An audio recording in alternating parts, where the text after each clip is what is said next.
प्रभु यीशु मसीह के मधुर नाम में आप सबको जय मसीह की। परमेश्वर के जवानों के इस श्रृंखला में आप सबका स्वागत है। हम बात कर रहे हैं परमेश्वर के जवानों के लिए कि परमेश्वर अपने जवानों से क्या चाहता है। जो भी हमारे जवान भाई बहन हैं, परमेश्वर की इच्छा है कि वो भी कुछ करें और उनको कुछ करने के लिए वो कुछ देना चाहता है।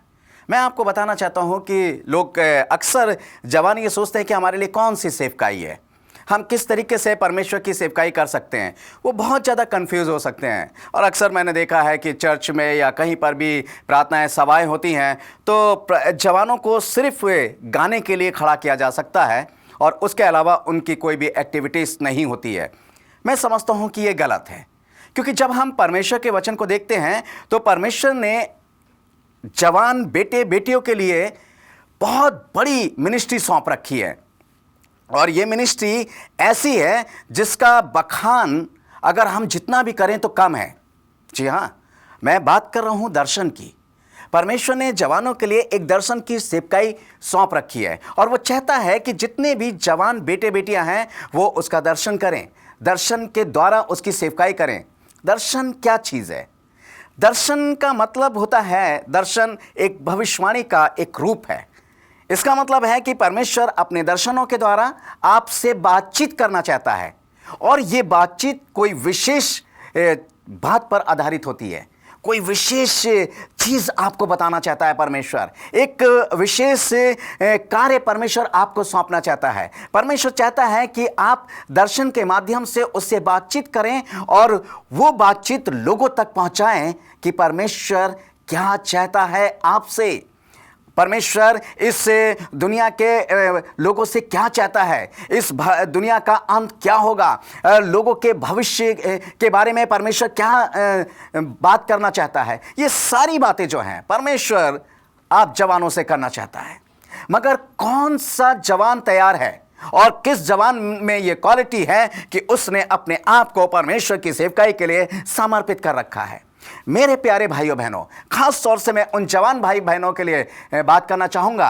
आप मेरी तरफ ध्यान दें कि परमेश्वर आपसे क्या कराना चाहता है, परमेश्वर आपको क्या सौंपना चाहता है। ये एक ऐसी मिनिस्ट्री है जो बहुत महान मिनिस्ट्री है और परमेश्वर इस मिनिस्ट्री के द्वारा, इस सेवकाई के द्वारा आपसे बातचीत करना चाहता है। परमेश्वर आपको इस संसार के भविष्य के बारे में, लोगों के भविष्य के बारे में, लोगों की बहुत सी बातों के बारे में, उन गूढ़ बातों के बारे में चर्चा करना चाहता है जिसके बारे में कोई नहीं जानता है। और ये ऐसी बात परमेश्वर आप जवानों से चाहता है। मैं आपको एक चीज़ बताना चाहूँगा, जहाँ दर्शन की बात नहीं होती है वहाँ होता क्या है। मेरे साथ निकाल लीजिए बाइबल से नीति वचन उसका 29 अध्याय उसके 18वें पद में एक बात लिखी है, जहाँ दर्शन की बात नहीं होती वहाँ लोग निरंकुश हो जाते हैं और जो व्यवस्था को मानता है वह धन्य होता है। जी हाँ, जहाँ पर दर्शन की बात नहीं है वहाँ लोग अपनी मनमानी करने लगते हैं। निरंकुश का मतलब है अपनी मनमानी करने लगना, अपने आप में चलने लगना, किसी भी प्रकार का कोई अंकुश नहीं होता उनके जीवन के ऊपर। जो वो कर रहे हैं, जैसा करते चले आ रहे हैं, एक ट्रेडिशन सा, एक रीति रिवाज, एक परंपरा के अंतर्गत वो बन जाते हैं और उससे निकलना नहीं चाहते हैं। और परमेश्वर यही चीज़ आप जवानों के माध्यम से लोगों को समझाना चाहता है कि हमें एक जगह में बंध के नहीं रहना है। परमेश्वर की सोच यह है कि परमेश्वर चाहता है कि आपको क्या करना है। मेरे प्यारे भाइयों बहनों, परमेश्वर चाहता है कि आपसे बातचीत करना। आप शायद नहीं समझ रहे होंगे कि दर्शन क्या है। बहुत से लोग दर्शन को बहुत मामूली सी बात समझते हैं। लोग बहुत से बड़े बड़े दर्शन को देखते हैं, अपने बड़े बड़े दर्शनों का बखान करते हैं, परंतु दर्शन देखना और दर्शन को समझना और दर्शन के बारे में समझाना, उसके भेद को जानना, ये अलग बात होती है। मैं आपको बताना चाहूँगा, परमेश्वर का वचन बताता है, आप मेरे साथ निकाल लीजिए पहला शमूएल उसका 28 अध्याय और उसके 15वें 16वें पद में इस प्रकार से लिखा हुआ है, शमूएल ने शाऊल से पूछा, तूने मुझे ऊपर बुलाकर क्यों सताता है? शाऊल ने कहा, मैं बड़े संकट में पड़ा हूँ, क्योंकि फलिस्तीनी मेरे साथ लड़ रहे हैं और परमेश्वर ने मुझे छोड़ दिया है और अब मुझसे ना तो भविष्यवक्ताओं के द्वारा उत्तर देता है और ना सपनों के द्वारा, इसलिए मैंने तुझे बुलाया है कि तू मुझे जता दे कि मैं क्या करूं। शमूएल ने कहा, जब यहोवा ने तुझे छोड़कर तेरा शत्रु बन गया है तब तू मुझे क्यों पूछता है? जी हाँ, अब यहाँ पर एक अजीब सी बात है, मैं उस विषय पे चर्चा नहीं करना चाहता हूँ। शमूएल जब मर गया तो शाऊल एक बुद्धि सिद्धि करने वाले के पास गया और उसने कहा कि तू मेरे लिए शमूएल को बुला। अब उसने शमूएल को ही क्यों बुलाया? क्योंकि परमेश्वर शमूएल के द्वारा शाऊल से बातचीत करता था और शमूएल जो था परमेश्वर का भविष्यवक्ता था। परमेश्वर शमूएल को दर्शन देकर और उससे बातचीत करता था कि शाऊल को क्या करना चाहिए, क्या नहीं करना चाहिए। ये सारी बातें वो शमूएल के द्वारा शाऊल तक पहुंचाता था। जी हाँ, दर्शन शमूएल को मिलता था क्योंकि वो भविष्यवक्ता था और एक नौजवान व्यक्ति था और परमेश्वर उसके माध्यम से शाऊल को गाइड करता था। जी हाँ मेरे प्यारे भाइयों बहनों, परमेश्वर आपके माध्यम से इस संसार के लोगों को गाइड करना चाहता है। वो चाहता है कि आपके माध्यम से ये संसार जहां जा रहा है वहां ना जाए। कहां जा रहा है आप जानते हैं? विनाश की ओर। उसको क्या करना है, कैसे मोड़ना है, कैसे अपने आप को संभाल के रखना है, ये सारी चीजें परमेश्वर आपके द्वारा बातचीत करना चाहता है। दर्शन का मतलब है कि परमेश्वर आपसे बातचीत करना चाहता है। परमेश्वर चाहता है कि वो आपसे बातचीत करे और आप उस बातचीत को समझें। परमेश्वर आपको बड़े बड़े दर्शन दिखाना चाहता है, बड़ी बड़ी बातें बताना चाहता है, बहुत कठिन और ना समझ में आने वाली बातें बताना चाहता है जिससे आप लोगों को समझा सकें। ये एक ऐसी सेवकाई है मेरे प्यारे भाइयों बहनों। मैं चाहूंगा कि इस दर्शन के विषय में जो भविष्यवाणी हुई है वो निकाल लीजिए। योएल की पुस्तक और उसका 2 अध्याय 28 और 29 पद पढ़ रहा हूं। उन बातों के बाद मैं सब प्राणियों पर अपना आत्मा उंडेलूंगा। तुम्हारे बेटे बेटियां भविष्यवाणी करेंगे और तुम्हारे पुरनिये सपन देखेंगे और तुम्हारे जवान दर्शन देखेंगे। तुम्हारे दास और दासियां पर भी मैं अपना आत्मा उंडेलूंगा। जी हाँ, वो कहता है कि अंत के दिनों में क्या करेगा परमेश्वर? अपना आत्मा उंडेलेगा। अब यहां पर सभी के बारे में है, परंतु मैं खास तौर से नौजवानों के बारे में बातचीत कर रहा हूं। और परमेश्वर क्या कह रहा है कि तुम्हारे जवान दर्शन देखेंगे। कैसे देखेंगे?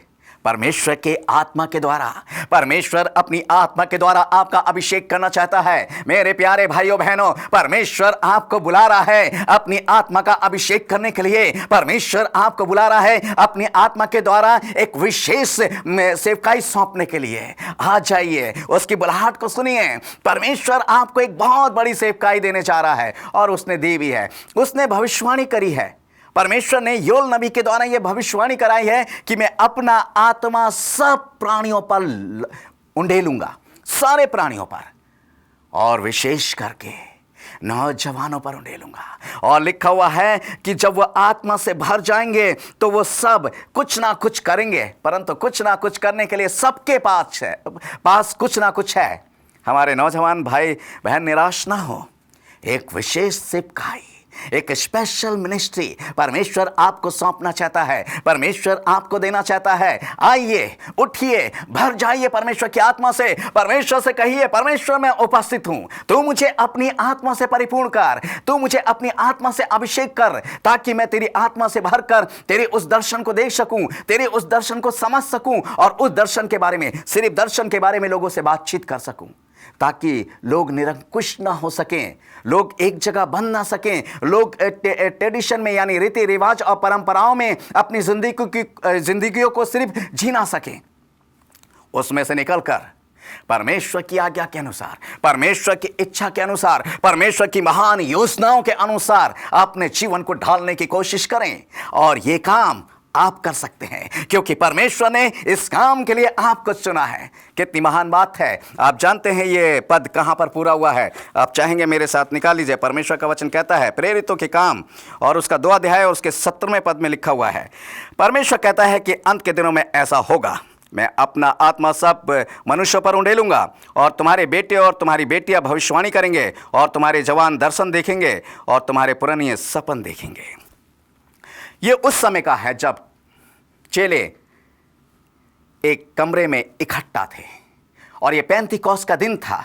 पेंतीकोस्त के दिन में जब परमेश्वर का आत्मा बड़े बहुबल के साथ उनके ऊपर उतरा और जब वो पवित्र आत्मा से भर गए, तब परमेश्वर का वचन बताता है कि जब वो पवित्र आत्मा से भर गए तो वो पतरस पवित्र आत्मा से परिपूर्ण होकर इस बात को कह रहा है कि परमेश्वर ने योएल नबी के द्वारा जो कहलवाया कि तुम्हारे जवान दर्शन देखेंगे, मेरे प्यारे भाइयों बहनों, ये तो पूरा हो गया। परमेश्वर का आत्मा तो उतर गया। परमेश्वर का आत्मा आपके और मेरे ऊपर मंडलाता है। परमेश्वर का आत्मा आपके ऊपर मंडलाता है। जी हाँ, परमेश्वर का आत्मा मंडला रहा है। आप उसको रिसीव कीजिए। जब तक आप उसे रिसीव नहीं करेंगे, आप किसी भी प्रकार के दर्शन को देख नहीं सकते हैं। आप किसी भी प्रकार के दर्शन की चर्चा नहीं कर सकते हैं। परमेश्वर चाहता है आप उसके आत्मा को लें और उसके दर्शन की बात करें, ताकि लोग निरंकुश ना होने पाए, लोग अपने जीवन को चलने पाए, लोग समझने पाए कि परमेश्वर क्या चाहता है, लोग जानने पाए कि परमेश्वर ने कैसा दर्शन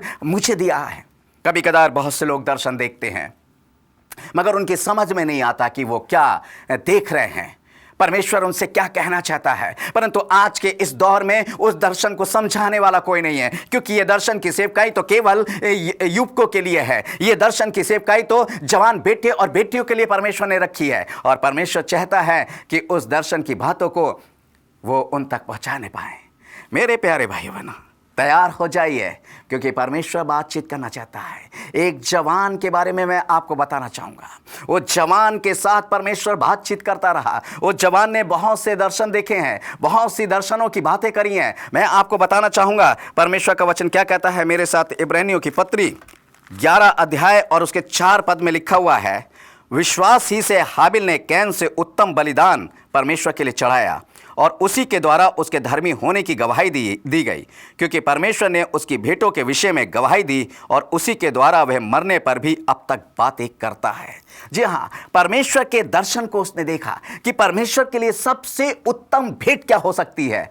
मगर ये दर्शन उसे मिला कब? ऐसे नहीं मिला उसे ये दर्शन मिला कि उसने परमेश्वर पे एक विश्वास किया है। और जब उसने परमेश्वर पे विश्वास किया, किसने? हाबिल ने परमेश्वर पे विश्वास किया, और उसने दर्शन के द्वारा ये जाना कि उत्तम भेंट क्या हो सकती है। क्योंकि जो परमेश्वर पे विश्वास करता है, जो परमेश्वर पे भरोसा रखता है, परमेश्वर उसे ही अपने दर्शन से परिपूर्ण करता है।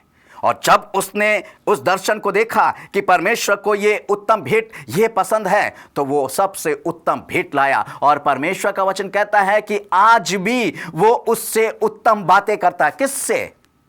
आप जानते हैं कि उसने परमेश्वर को क्या चढ़ाया? जी हाँ, उसने परमेश्वर को मेमना चढ़ाया। और आज भी मेमने का लहू जो है हमें सब पापों से शुद्ध करता है। और वो मेमना कोई बकरियों का मेमना नहीं है, वो किसी भेड़ का मेमना नहीं है, बल्कि वो परमेश्वर के इकलौते बेटे, हमारे उद्धारकर्ता प्रभु यीशु मसीह वो मेमना है, जिसके बारे में सबसे पहले हाबिल ने उस दर्शन के द्वारा जाना और उस उत्तम भेंट को चढ़ाया, जो प्रभु यीशु मसीह के बलिदान का प्रतीक है, जो प्रभु यीशु मसीह के बलिदान का रूप है। और उसने उस दर्शन को देखकर वो करा। और आज भी उस मेमने का लहू, उस प्रतीक का लहू, उस रूप का लहू मुझसे और आपसे बातचीत करता है प्रभु यीशु मसीह के लहू के द्वारा, क्योंकि वो मेमना कोई और नहीं। देखिए, दर्शन की बात कहां से कहां जाकर पूरी होती है, और परमेश्वर यही चाहता है कि उस दर्शन की बातों को आप पूरा कर सकें। और परमेश्वर ये चाहता है, मैं आपको एक चीज़ और बताना चाहूँगा। प्रेरितों के काम उसका 10 अध्याय मैं पढ़ना चाहूँगा। प्रेरितों के काम उसका 10 अध्याय और उसका 9 से 16 पद तक। यहाँ पर मैं एक बात बताना चाहता हूँ। पतरस ने एक दर्शन देखा कि वो बहुत से व्याकुल है, उसे भूख लगी और वो कोठे पे चढ़ गया, और भूख से व्याकुल होकर सुध बुध खोकर वो ऊपर ही लेट गया। तो उसने एक दर्शन देखा। अब लोगों ने उस दर्शन को खाने पीने से समझ लिया है। मेरे प्यारे भाइयों बहनों, ये खाने पीने की बात नहीं है।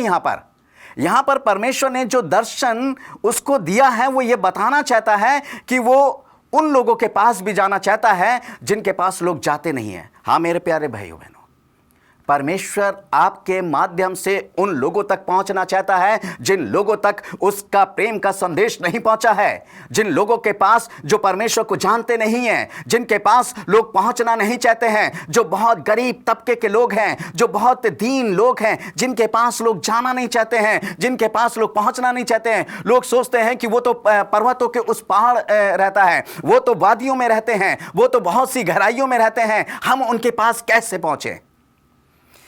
मगर परमेश्वर चाहता है कि आप पहुंचे, क्योंकि परमेश्वर जानता है कि आप नौजवानों में एक दृढ़ शक्ति है, आपके अंदर ताकत है, आपके अंदर जुनून है किसी भी काम को कर गुजरने का, और यह काम आप कर सकते हैं। और परमेश्वर चाहता है कि इस काम को सिर्फ आप करें।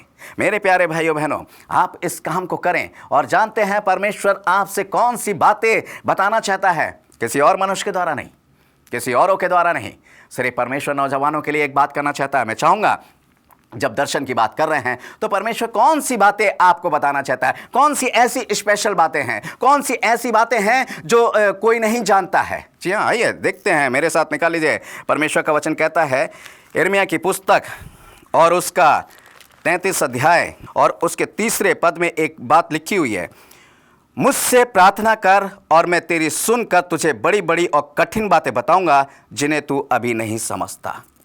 जी हाँ, परमेश्वर का वचन ये कहता है कि तू मुझसे बातें कर। किससे? परमेश्वर से।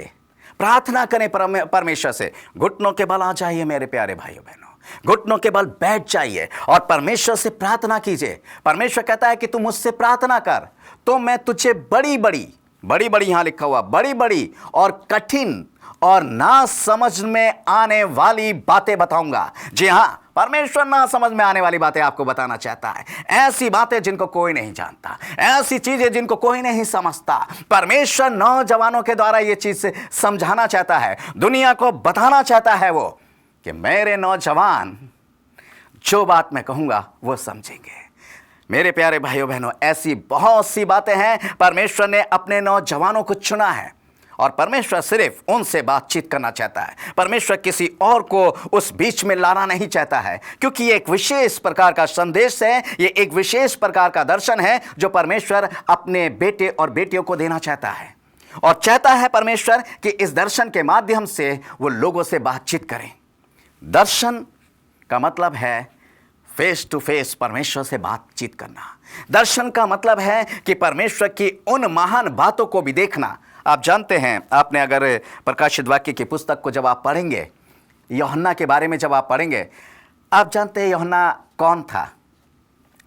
वो यूहन्ना जो एक जवान था, जिससे प्रभु यीशु मसीह ने कहा कि हे यूहन्ना, आज से ये तेरी माँ है, और मरियम से ये कहा था कि आज से तेरा बेटा है। परमेश्वर ने उसको चुना। और जब आप प्रकाशित वाक्य की पुस्तक को पढ़ेंगे, बहुत से लोग प्रकाशित वाक्य की पुस्तक को समझ नहीं पाते हैं। क्यों नहीं समझ पाते हैं? क्योंकि उसने एक जवान के द्वारा यह दर्शन की बात लिखी है। और जब एक जवान के द्वारा यह दर्शन की बात लिखी है तो वो अपने जवानों को ही उसका अभिषेक देना चाहता है। वो उन जवानों के द्वारा ही इस बात को बताना चाहता है। जी हाँ, प्रकाशित वाक्य को उसने बड़े बड़े दर्शन देखे, महान दर्शन देखे, और एक से एक उसने दर्शन देखा है। मगर कैसे देखा मेरे प्यारे भाइयों बहनों? क्योंकि वो प्रभु यीशु मसीह में था, क्योंकि उसने प्रभु यीशु मसीह में विश्वास किया, क्योंकि उसने प्रभु यीशु मसीह को अपना बनाया, क्योंकि उसने प्रभु यीशु मसीह के उस पवित्र आत्मा को स्वीकार किया। उसने अपने जीवन को पवित्र आत्मा के हाथ में सौंप दिया। उसने जवानी के उस आलम में जो संसार की चीज़ें, संसार की बातें और संसार के लोग जिस जवानी को नरक बना देते थे, उसने उन बातों पर ध्यान नहीं करा। उसने संसार के लोगों पर ध्यान नहीं करा। उसने सिर्फ एक बात को सोचा है कि मेरी जो ताकत है, मेरा जो जुनून है, ये परमेश्वर के लिए होना चाहिए। और वो परमेश्वर के लिए उसने उस कार्य को किया। और यहां तक कि जब उसे पासमो टापू पर डाल दिया गया था, तब वहां पर अकेले उसने परमेश्वर के दर्शन को देखे। और उसने यहां तक परमेश्वर ने उससे कहा कि तू यहां ऊपर आ जा, और वो आत्मा में ऊपर आ गया। और उसने आत्मा में ऐसी ऐसी बड़ी बड़ी बातें, ऐसी ऐसी कठिन बातें देखी हैं जिनको समझना अच्छे लोगों के बस की बात नहीं है। आप अच्छे लोगों की बात करते हैं। आज जो बहुत एजुकेटेड लोग हैं, जो बहुत पढ़े लिखे लोग हैं, जिन्होंने बहुत सी डिग्रियां पाई हुई हैं, बहुत से फिलोसफर हैं, बहुत बड़ी बड़ी थ्योरियां, थीसिस उन लोगों ने लिखी है, वो उस बात को नहीं समझ सकते हैं। क्यों? क्योंकि सबसे पहली बात कि उनके लिए ये चुनाव नहीं है। दूसरी बात, उनका अभिषेक जो है आत्मा से नहीं हुआ है, क्योंकि जिसका अभिषेक आत्मा से नहीं हुआ है वो इन बातों को नहीं समझ सकता है, इन बातों को नहीं जान सकता है। हाँ मेरे प्यारे भाइयों बहनों, आप जान सकते हैं, क्योंकि ये बुलाहट, ये दर्शन की बुलाहट आपके लिए है। ये सेवकाई परमेश्वर आपके हाथ में सौंपना चाहता है। वो चाहता है कि कौन ऐसा मेरा बेटा, कौन मेरी ऐसी बेटी है जो इस दर्शन की बात को पूरा कर सके, जो इस दर्शन की बात को लोगों को बता सके। जी हाँ, जब मैं शाऊल की जब बात कर रहा था तो परमेश्वर का वचन ये बताता है कि शाऊल के द्वारा शाऊल को क्या करना चाहिए, कैसा करना चाहिए, क्या काम करना चाहिए, क्या नहीं करना चाहिए, उसे लड़ाई करनी चाहिए, नहीं करनी चाहिए, उसे किसी देश के ऊपर चढ़ाई करनी चाहिए या नहीं करनी चाहिए, ये सब कुछ शमूएल के द्वारा परमेश्वर पूरी कराता था। और आज परमेश्वर लड़ाई और झगड़ों की बात नहीं करता है, क्योंकि परमेश्वर चाहता है कि हर एक का जीवन बच सके। हर एक के जीवन को परमेश्वर बचाना चाहता है, और वो ये चाहता है कि हर एक के जीवन को बचाने में कोई एक विशेष व्यक्ति होना चाहिए, और वो विशेष व्यक्ति परमेश्वर के जो हैं वो आप हैं। स्पेशल पर्सन जो हैं वो आप हैं। जी हाँ, परमेश्वर ने आपको चुना है, और परमेश्वर ने जब आपको चुना है तो वो चाहता है परमेश्वर कि आप उसके लिए कुछ करें। मेरे प्यारे भाइयों बहनों, आज यदि आप परमेश्वर की आवाज़ को सुनते हैं और यदि आप उसकी आवाज़ को सुनकर अनसुना कर देते हैं, तो यकीन जानिए जब भविष्य में कभी आपको परमेश्वर की आवश्यकता होगी, जब आप परमेश्वर को पुकारेंगे, तब परमेश्वर भी आपकी नहीं सुनेगा। क्यों? क्योंकि इस समय परमेश्वर आपको पुकार रहा है। इस समय परमेश्वर आपको आवाज़ दे के बुलाता है कि हे मेरे बेटे, मुड़ के मत जा। इस संसार के कामों में, इस संसार की बातों में, इस संसार के अभिलाषाओं में लुप्त मत हो जा। लौट आ मेरे बेटे, इधर आजा मेरी बेटी, और आजा और उस सेवकाई को पूरा कर, उस सेवकाई को तू कर जो मैं तुझे सौंपना चाहता हूं, जो मैंने सदियों से भविष्यवाणी तुम लोगों के लिए की है। क्यों नहीं तुम उसको करते हो? क्यों नहीं तुम उस काम को करते हो? क्यों नहीं मेरे काम को तुम अंजाम देते हो? अरे मेरे बेटे, मैंने तुझे अपने हाथों से बनाया है। हे मेरे बेटे, मैंने तुझे अपने हाथों से रचा है। मैंने अपने हाथों से तेरी सृष्टि करी है ताकि तू मेरे काम को अंजाम देने पाए। तो क्यों नहीं देता है? आजा मेरे बेटे, बुला रहा है परमेश्वर, बड़े प्यार से बुला रहा है। मेरे प्यारे भाइयों बहनों, आ जाइए उसके पास, आ जाइए उसके पास, और उसके उस काम को, उस दर्शन की सेवकाई को आप उसके हाथों से ले लीजिए और उसके आत्मा से अभिषेक हो जाइए, ताकि परमेश्वर का आत्मा आप पर बहुबल से उतरे और परमेश्वर की आशीषें आप में भरती चली जाए, और परमेश्वर के आत्मा में होकर आप दर्शन की बड़ी बड़ी बातें समझ सकें, आप दर्शन की बड़ी बड़ी बातों को लोगों को बता सकें, और परमेश्वर के उस दर्शन के द्वारा आप काम कर सकें, और एक नई दुनिया, एक नए आकाश के लिए, और जिसमें सारी धार्मिकता वास करती है, उसके लिए लोगों को तैयार करें। मेरे प्यारे भाइयों बहनों, इस बुलाहट को सुनिए, इस बुलाहट को लीजिए, और इस वचन के द्वारा प्रभु आप सबको आशीष दे। आइए प्रार्थना करेंगे। हम सब अपनी आंखों को बंद करेंगे, अपने हाथ को जोड़ेंगे। हे मेरे स्वर्ग और पृथ्वी के सृष्टिकर्ता परमेश्वर यहोवा, हे मेरे प्यारे प्रभु जी, हे मेरे महान परमेश्वर, मैं तेरे इन जवान बेटे बेटियों को तेरे पवित्र हाथों में रखता हूं। तूने प्यारे प्रभु जी कहा कि मैं अंत के दिनों में अपना आत्मा उंडेलूंगा। तूने अपनी आत्मा को उंडेला, तूने अपने वायदे को पूरा किया है। ओ प्यारे प्रभु जी, तू अपने आत्मा को इनके अंदर भर दे प्यारे प्रभु जी, ताकि तेरे ये बेटे बेटियां तेरे उस दर्शन की बात को समझ सकें, तेरे उस दर्शन की सेवकाई को ले सकें, और प्यारे प्रभु उस दर्शन के माध्यम से प्यारे प्रभु बहुत से जीवनों को बदल सके और उन भेदों को खोल सके प्यारे प्रभु जी, जिनको कोई समझ नहीं पाता। प्यारे प्रभु जी, मैं तेरे इन बेटे बेटियों को तेरे हाथ में सौंपता हूं, ताकि ये हमेशा तेरे दर्शन में बने रहें और तेरे दर्शन के अभिलाषी रहे। प्यारे प्रभु, मैं तेरा धन्यवाद करता हूं, तूने मेरी प्रार्थना को सुना और अपने इन बेटे बेटियों का प्यारे प्रभु जी अपने आत्मा से अभिषेक किया है। ये प्रार्थना धन्यवाद के साथ प्रभु यीशु मसीह नासरी के नाम से मांगते हैं, आमीन।